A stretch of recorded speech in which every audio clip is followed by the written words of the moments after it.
Let's clear the air first. I was doing one of these programs with Tony Hilliman. You know Tony Hilliman's books? Yeah. It was a combined program of both of us. And after the show, a guy came up to me and said, "Mr. Guidall, my wife thinks you have the sexiest voice in the audiobook industry. Now that I see you, I'm not worried." And I told him, I said, "Thank you, I'm going to use that in every show I do." So it's a little bit like Frank Morgan, the Wizard of Oz.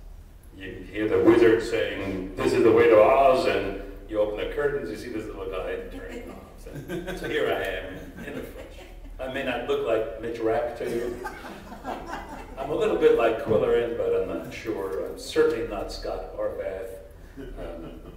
And maybe a little bit of Lieutenant Leaphorn in me.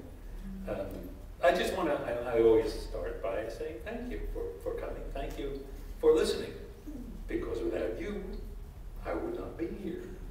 And it's a wonderful feeling. I'm going to explain to you, if I can, how wonderful it is, because it's a very unique feeling. I've been in the theater for a long time, and there's nothing comparable to your devotion to this art form. And it is an art form. Don't kid yourself. Somebody shooting? It's not just reading out loud. There is an art form, and there is an art to this, and there is artifice to that. We're going to cover them both.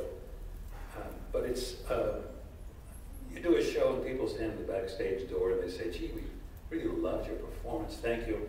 It lasts a week, 2 weeks, a month, maybe, if you're lucky.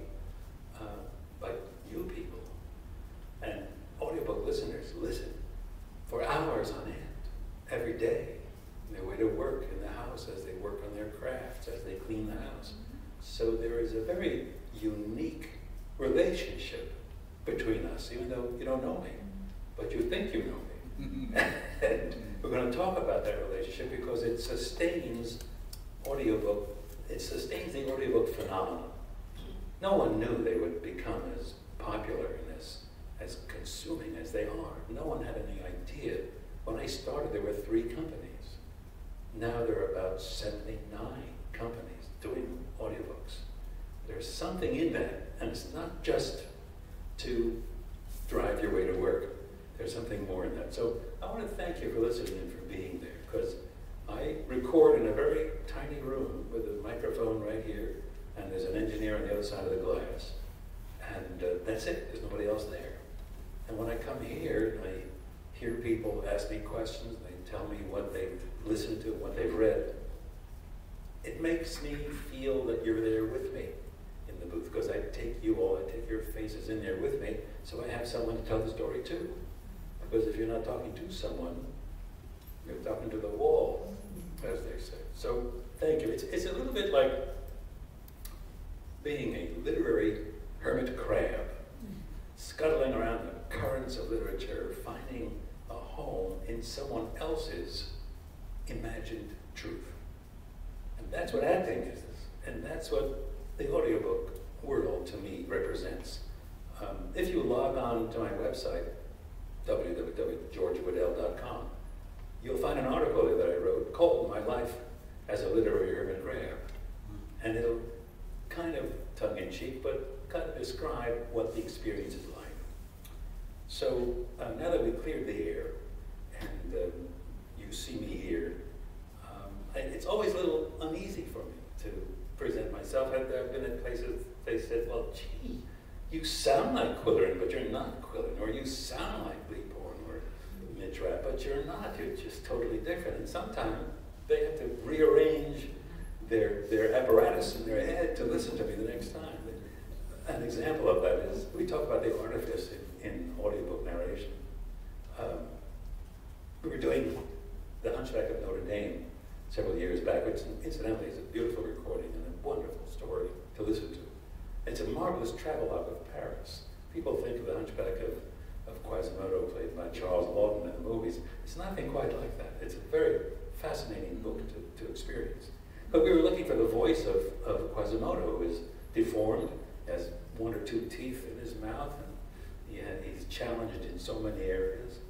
And we were talking like this, we tried all kinds, and it just wouldn't work. So finally, after about 20 minutes of being totally frustrated, I asked 3 people over there, I should give it to him, that's the book. The book is there, that's what he has to work with. What's the next thing a painter needs? Pigment, you know. What does an audiobook narrator need? What's the parallel? Not quite. Words. Not quite. There's a different, the painter has a palette of colors to choose from. The audiobook narrator has a palette of emotional colors to draw from. And that becomes very important because the more depth the narrator has as a person, as a performer, the more colors he's going to be able to draw with his voice, which is the brush. So it's that brush which needs to draw that emotional color, the colors of this emotional palette out to, and what we have the brush, we have the paint, what comes next? Paper. Canvas, yes. And what's the canvas for the audiobook narrator? Not quite, that's the little tool.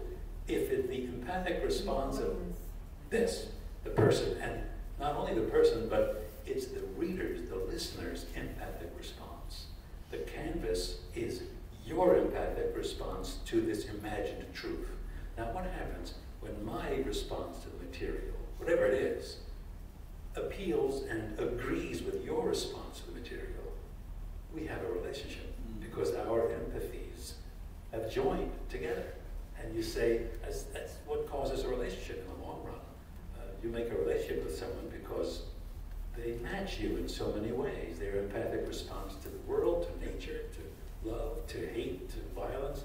You say, boy, that person, I like that person because I feel pretty much the same way.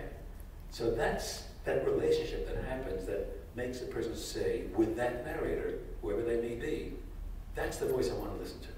I'm going to go get a book by that narrator. I don't care who wrote it. So because that relationship is there, and it's a real relationship. I get fan mail, which I'm going to share with you, which goes to the core of that, because that's what maintains this artistic phenomenon of audio.